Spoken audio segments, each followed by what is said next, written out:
En Europe, en Asie et aux États-Unis le week-end dernier, les pratiquants de Falun Gong ont commémoré le 12e anniversaire de la plus grande manifestation pacifique chinoise de ces 20 dernières années. Cette manifestation s'est déroulée le 25 avril 1999 et a été suivie 3 mois plus tard par une répression violente lorsque le Parti communiste chinois a lancé sa campagne d'arrestation et de torture des pratiquants de Falun Gong.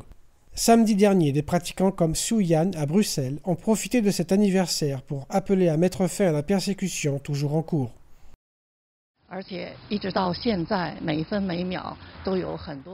Beaucoup de pratiquants de Falun Gong sont toujours persécutés et cela mesure en fait la conscience des gens à travers le monde.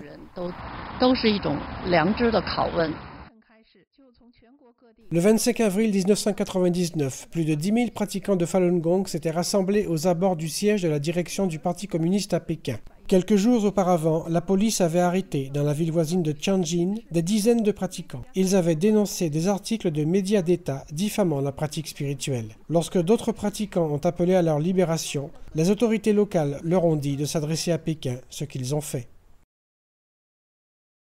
Je les ai vus ce jour-là. Alors que j'étais au travail, j'ai vu beaucoup de gens le long des murs. Certains étaient debout, d'autres assis. Il n'y avait pas de slogan. Personne ne brandissait de banderoles. C'était pacifique et réfléchi. Au cours de cet appel, 5 pratiquants ont rencontré le ministre de l'époque, Zhu Rongji. Ils ont demandé un environnement légal qui leur permette de continuer leur pratique. Zhu Rongji a rencontré les pratiquants de Falun Gong le 25 avril 1999. Cette rencontre est la preuve d'une bonne volonté envers le Falun Gong. Les libertés de croyance, d'association et d'expression doivent être protégées.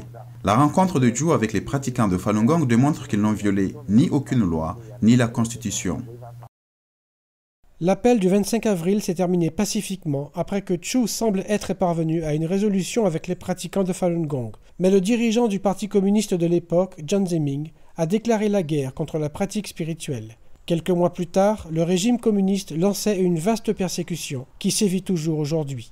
Le centre d'information de Falun Dafa a recensé plus de 3000 morts suite à des mauvais traitements et des tortures. Cependant, ces pratiquants de Falun Gong à travers le monde gardent l'espoir. L'espoir qu'en éveillant les consciences, la persécution se termine bientôt.